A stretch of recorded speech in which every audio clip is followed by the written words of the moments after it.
Coming up on FYI. There's nothing left. It's all gone. What do you hope for the incoming administration? I hope that there's peace maintained between everyone. It used to get to me when I made mistakes, but now I realize that mistakes are how you learn. This is FYI, bringing you all the latest news from the UK and all around the world.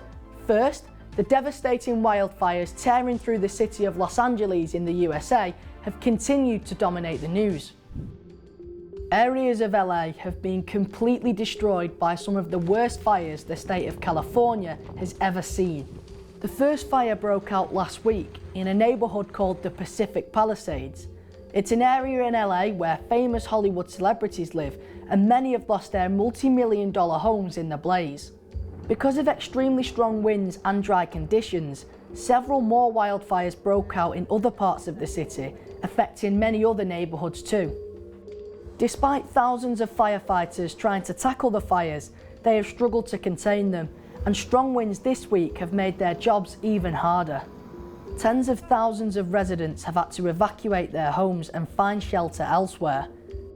A huge number of buildings and houses have been destroyed, and sadly, some people have died. We heard from some young people in LA who've been affected by the fires, like sisters Saoirse, Ashlyn and Mairead. When I first found out about the fire, it was Tuesday afternoon and I was at school. My mom called me and told me that a giant fire had broken out in the Pacific Palisades. Then I heard about the Hollywood Hills fire. It was a lot closer to my house, and so my dad picked me up and we went home and we started packing immediately. I was really scared. We had to evacuate because the smoke was so bad.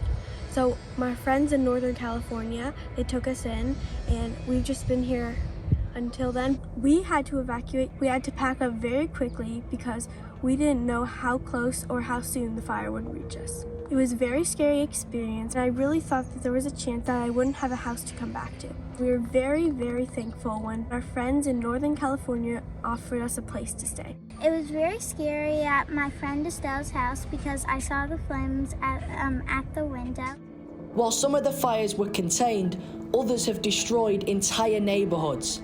The family home of sisters Angelina, Cassia, Alana and Sasha burnt to the ground.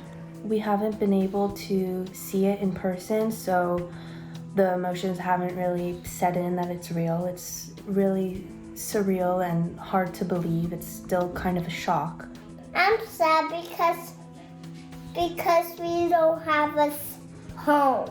We have no clothes, we have no shoes, we have no toys and no stuff for our dogs.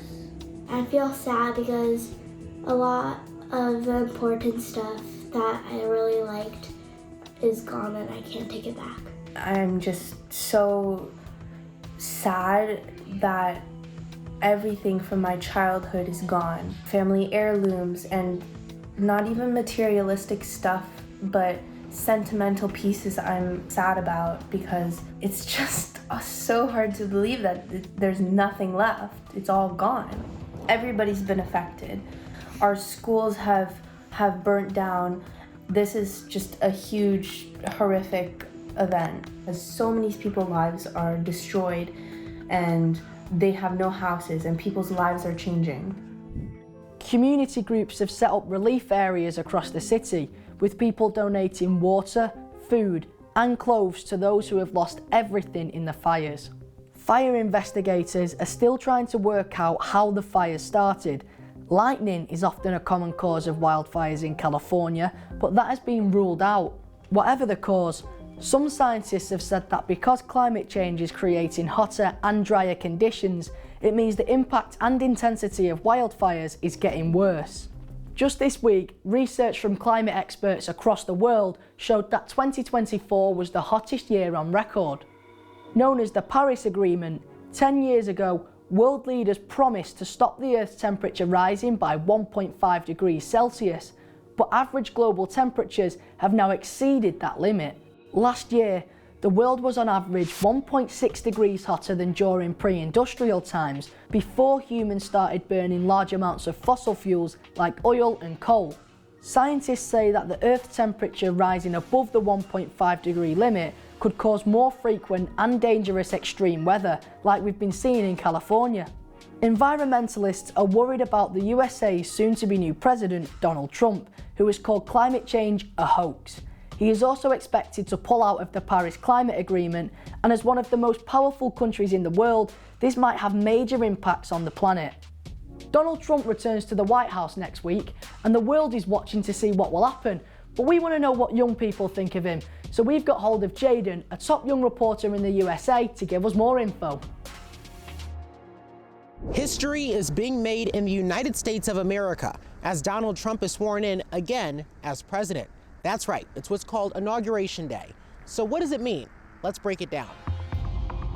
An inauguration is a big ceremony where the new president officially signs up for the job. We're going to make this country greater than it's ever been. Trump won the 2024 election last November, beating Kamala Harris after a closely fought and often very heated campaign. Fight! His promises, lower taxes, tougher border policies, and, quote, putting America first. The ceremony is all about the peaceful transfer of power. It's a tradition that dates all the way back through the presidents to 1789, when the first ever U.S. president, George Washington, was sworn in. Donald Trump will take the oath of office on the steps of the Capitol, the famous building in Washington, D.C., where the U.S. Congress sits, a bit like your parliament. The scenes are similar to those we witnessed back in 2017, 8 years ago, when Trump first became president. From this day forward, it's going to be only America first. America first. Trump has already picked his top team to help him run the country. And one of these is Elon Musk. Musk, the tech billionaire behind Tesla, SpaceX, and now the owner of X, joined Trump's election campaign as a special advisor. Massive crushing victory. Let's go. His role in the election has been controversial, making headlines for his outspoken support, financial aid, and for his views on issues like tech and AI. Musk's loyalty to Trump has paid off, as the billionaire has now been given a role in Trump's government. He is set to lead the Department of Government Efficiency, which basically means Musk will try to find ways of making the government run faster and smoother at a lesser cost. Donald Trump and Elon Musk are known for saying some pretty out there things that often make headlines. That's why I'm having these guys guess, was it Trump or Musk. Who said it? Let's take a look. I'm going to give you guys a quote, and then I'm just going to have you guys guess who said the quote. Alrighty? Let's do it. I hate Taylor Swift. Elon Musk. Trump. Gonna have to go with Elon Musk. Trump. That would be Trump. The McDonald's ice cream machines will work great again. Trump. Trump. Trump. Elon Musk. That'll be Trump again.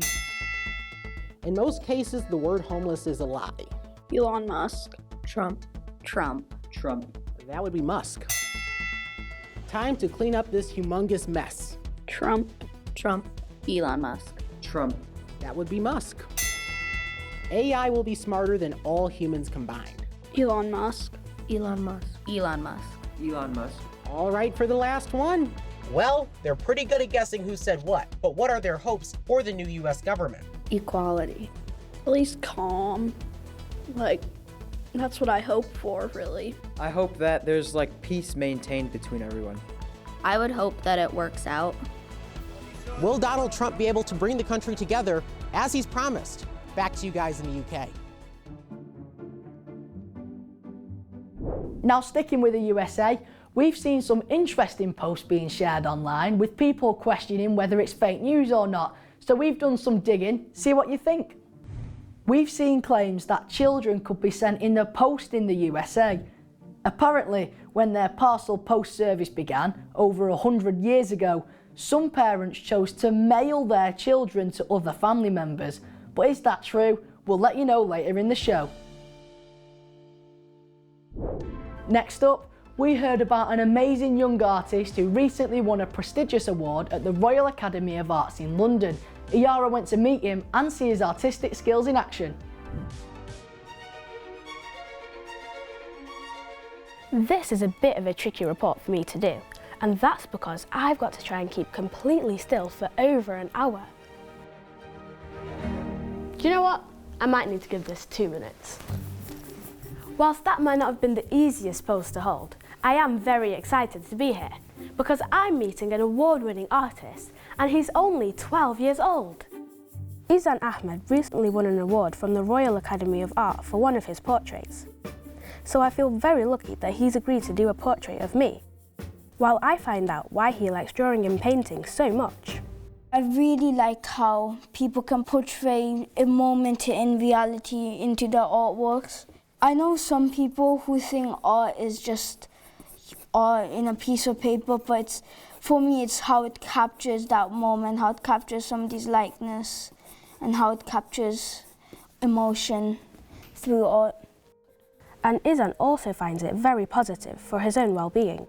What I love most is I feel that it's very relaxing to do art. It's something that calms me. It's just a time I could spend to myself, do what I like. Are there any challenges you faced being an artist? I used to be a really big perfectionist when I was little, and it used to get to me when I made mistakes, but now I realize that mistakes are how you learn.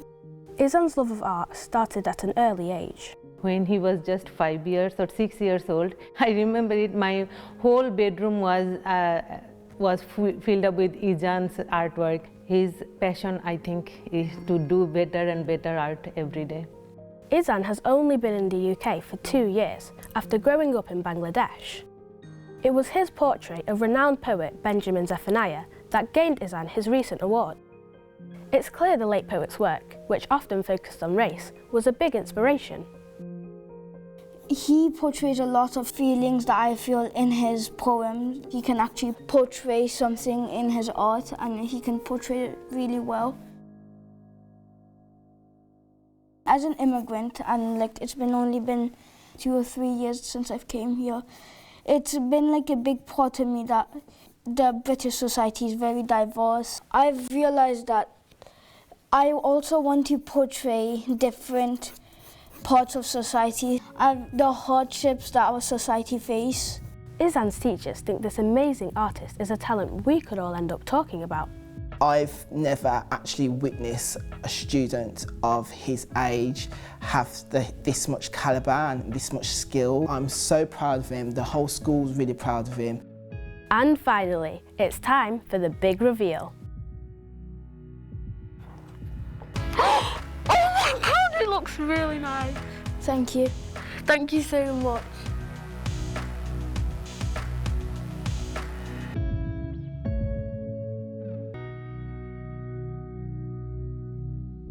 Check out these cakes of famous people's faces that have been making the headlines. Can you guess who they are?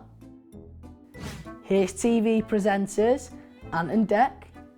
Then there's King Charles and Queen Camilla, the soon-to-be US President Donald Trump, and singer Taylor Swift. Made by Keith Scoville, his cake of TV presenter Claudia Winkleman went viral on social media, and now the rest of his creations are getting a lot of attention. We can see why. So, what did you make of this week's fake news or fact story? The claims that children could be sent in the post in the US are fact. In the early days of the American Parcel Post Service, a few parents trusted postal workers enough to send their children by mail so they could go and stay with other members of the family. One of the most famous examples was 5-year-old May, who was sent to her grandparents for just 53 cents in postage. The Postmaster General was forced to issue a rule that humans were not allowed to be sent by post. Well, that's it from us, but we'll be back next week with more of the news that matters to you. Bye!